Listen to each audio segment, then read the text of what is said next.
안녕하세요. 형광펜 성경과 함께하는 성경 공부, 오늘은 열왕기상 9장입니다. 저번 시간에 8장 후반을 다 안 봤는데요. 이거 먼저 보겠습니다. 이제 이방인들도 기도를 할 수 있어요. 먼 데서 이방인이 하나님 소문 듣고서 이 전을 향해서 기도하면 하나님께서 들어주시고, 그리고 그들을 뭐 좀 알아봐 주십시오, 그러는 거죠. 주의 이름을 알고 주의 백성 이스라엘처럼 경외하게 하옵소서. 내가 건축한 이 전을 주의 이름으로 일컫는 줄을 알게 하옵소서. 이렇기 때문에 이방인들도 얼마든지 성전에 와서 기도를 할 수 있었던 겁니다. 이방인의 뜰이 그래서 있었던 거죠. 이방인의 뜰이 어디냐면은, 성전이 있으면은 그 성전 안에 유대인 남자의 뜰, 유대인 여자의 뜰이 있어요. 근데 그 밖이, 그러니까 성전에서 가깝지만 좀 밖이라고 할 수 있는 영역입니다. 거기가 이방인들의 뜰인데, 그곳에서 이제 이방인들이 기도를 할 수 있었던 거죠. 근데 거기서 장사를 했던 거예요. 이스라엘의 그 종교 지도자들이 권한을 줬던 겁니다. 여기서 뭐 돈을 환전을 해도 되고, 이렇게 동물을 살 수도 있고, 그렇게 된다라고 마음대로 말했던 거죠. 그냥 예수님이 보시고 나서 그거 다 부시는 거 아니겠습니까? 이방인들도 기도해야 되는데 거기서 장사를 하고 있으니까, 내 집은 만민이 기도하는 집인데, 모든 자들이 기도하는 집인데 너네가 강도의 소굴로 만들었다 하면서 부시니까 사람들이 그러죠. 네가 무슨 권한으로 이렇게 하느냐 그러잖아요. 왜냐하면 그 권한을 그 이스라엘의 종교 지도자들이 줬기 때문에 그래요. 멀리서 그 성전을 향해서 예배드리러 온 자들이 그 소를 계속 끌고 올 수 없잖아요. 양을 끌고 올 수 없기 때문에 가까이 와서 샀던 거거든요. 돈을 또 바꾸고 그랬던 건데, 그것을 이방인의 뜰의 영역에서 그것을 장사를 할 수 있도록 허락을 했던 겁니다. 이스라엘의 종교 지도자들이요. 예수님이 그거에 대해서 굉장히 분노하셨었고요. 그렇습니다.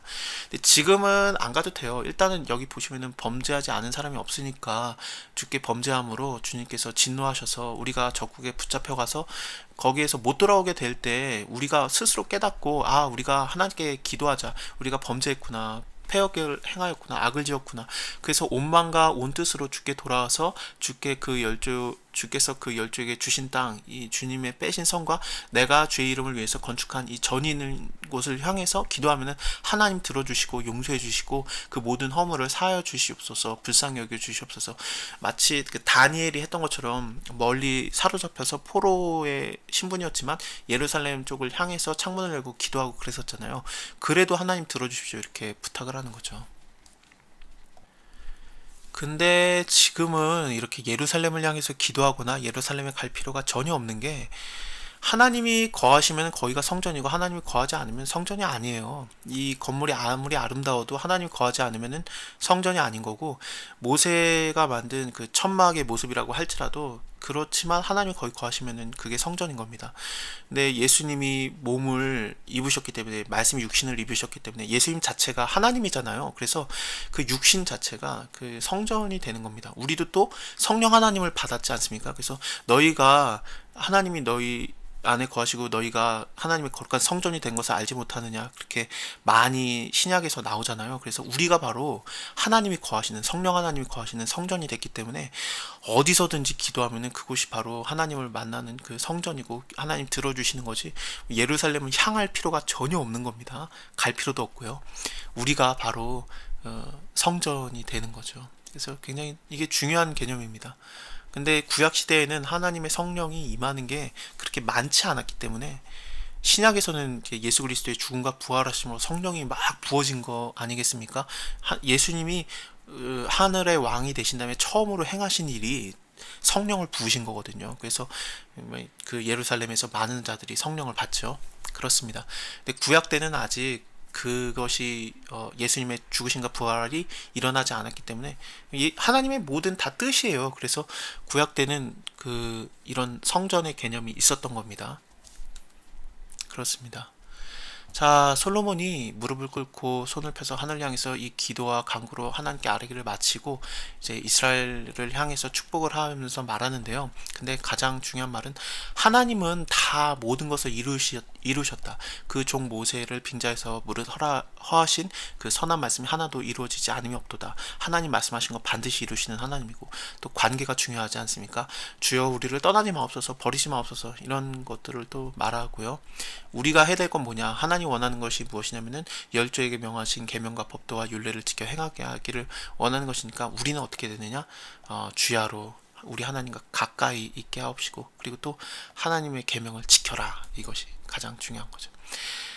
다 주여 주여 한다고 천국 가는 게 아니라 아버지의 뜻대로 행하는 자가 그 천국을 허락받는 거 아니겠습니까? 그래서 이게 다 신약과도 연결되는 하나의 큰 맥락입니다. 그렇다고 율법주의로 돌아가더라는 말은 아닙니다. 제가 정말 신신당부를 합니다. 율법주의로 돌아가는 게 아니라 예수님이 말씀하셨던 게 뭐냐면은 그거죠. 내가 아버지의 말씀을 지켜서 내가 아버지 안에 아버지가 내 안에 있는 것처럼 너희도 내 계명을 지키면 너희가 내 안에 내가 너희 안에 있는 것이다. 내가 주는 계명이 뭐냐? 서로 사랑해라. 그렇게 말씀하시지 않습니까? 네, 그리고 또 하나님을 사랑하라. 그리고 둘째는 이와 같으니 이웃을 사랑하라. 이것이 온 율법과 선지자의 강령이라 그러는데 온 율법과 선지자는 구약을 말하는 거예요. 그리고 강령이라는 그 단어는 헬라어로 보면은 모든 그 구약이 하나님 사랑, 이웃 사랑에 매달려 있다 그런 뜻입니다. 그래서 가장 상위 개념이에요. 그래서 그것이 중요한 거죠. 마치 헌법과 같은 겁니다. 절대로 변하지 않는 나라가 직접 그것을 이루기 위해서 모든 노력을 다하는 그런 헌법과 같은 가장 높은 법의 개념이 바로 하나님 사랑, 이웃 사랑이고 나머지 뭐 모든 선지자와 모든 그 율법이 거기에 매달려 있다. 그렇게 말이 나오는 겁니다. 그래서 우리가 하나님 말씀을 생각할 때 하나님 사랑, 이웃 사랑을 늘 기억해야 되고 그러는 거죠. 그렇기 때문에 안식일 날 예수님이 병 고치는 거 그런 것이 어땠습니까? 안식일 날 병 고치는 것 때문에 그 회당장이 굉장히 열받아 있었어요. 왜 다른 날도 많은데 네가 안식일 날 일하냐? 다른 날도 있는데 왜 병 고쳤냐 그랬더니 예수님은 어땠습니까? 예수님은 그 안식일날 아버지도 일한다 그런 식으로 말하시면서 안식일의 주인이시고 그리고 안식일이라는 것은 그 하나님 사랑 이웃 사랑으로 따지게 되면 어떻습니까? 그 자를 고쳐주는 게 하나님 사랑 이웃 사랑인 거예요. 그렇기 때문에 예수님은 괜찮다. 그래서 내가 고쳤다 이렇게 말하시는 거죠. 우리가 너 이거 법 안 지켰다 막 그렇게 몰아붙이는 게 아니라 하나님 사랑 이웃 사랑을 다시 깨닫고 그를 고쳐주기를 원하셨던 예수님의 마음 그리고 영혼을 사랑하시는 예수님의 마음 그런 것들을 기억해야 됩니다. 하나님의 말씀대로 행하면은 하나님의 나라가 이 땅에서도 임하는 거기 때문에 하나님의 말씀이 이 땅에서 이루어지는 거죠. 하늘에서 이 뜻이 이루어진 것처럼 땅에서도 이루어지는 것이 바로 하나님 말씀 우리가 지킴으로써 하나님 말씀 행함으로써 하나님의 그런 모든 것들이 이 땅에서도 이루어지는 하나님의 나라가 통치가 되는 그런 겁니다. 하나님의 통치가 사단에게 뺏겼던 것은 아니에요. 하나님 한 번도 사단에게 자기의 그런 통치권을 뺏긴 적이 없는데 사단이 갖고 있는 그런 권세가 뭐냐면은 아담한테 뺏었던 겁니다. 하나님이 아담한테 줬던 그런 권세들이 있었는데 그것을 사단이 뺏은 거죠. 근데 하나님의 통치권은 하나님이 절대로 뺏겼던 적이 없습니다. 그래서 너무 걱정하지 마세요. 우린 다 예수님 모든 거 다 이기셨기 때문에 그리고 또 하나님 절대로 자기의 그 권능을 뺏긴 적이 없기 때문에 그리고 그런 그 통치의 그런 권한을 뺏긴 적이 없기 때문에 걱정하지 말고 하나님 믿으시면 됩니다. 자, 9장 해야 되는데 빨리 할게요. 솔로몬이 여호와의 전과 왕궁을 건축하기를 마치고 자기의 물을 이루려고 했던 일을 다 마쳤을 때 하나님이 솔로몬에게 다시 나타나셨어요. 그래서 너가 이거 지었는데 근데 너가 만일 아비의 다윗의 행함같이 마음을 온전히 행하고 바르게 행해서 내 앞에서 행하고 내가 너에게 명한 대로 온갖 것을 순종하고 나의 법도와 율례를 지키면은 그러면은 다윗에게 내가 말한 것처럼 너에게 이 이스라엘의 위에 오를 사람이 너에게서 끊어지지 않게 하리라 견고하게 하리라. 하지만 다른 신 섬겨서 숭배하면은 나 이거 못 견딘다. 너가 만든 이 성전 이거 아무리 뭐 거룩하게 구별한 데라도 내가 던져버리겠다. 그래서 모든 민족 가운데서 속담거리와 이야기거리가 되게 하겠다. 어떻게 이렇게 무너졌을까? 사람들이 말하면은 그 사람들이 말하기를 여호와를 이 이스라엘 사람들이 하나님 구원하셨음에도 불구하고 애굽에서 인도하셨음에도 불구하고 여호와를 버리고 다른 신에게 부정하고 그를 섬겼기 때문에 하나님이 이 모든 재앙을 저에게 내리심이라 하셨다. 하리라 하셨다라. 솔로몬이 이 두 집 곧 여호와의 전과 왕궁을 20년 만에 건축하기를 마쳤습니다. 그리고 히람에게 오늘 여기까지 하겠습니다. 감사합니다.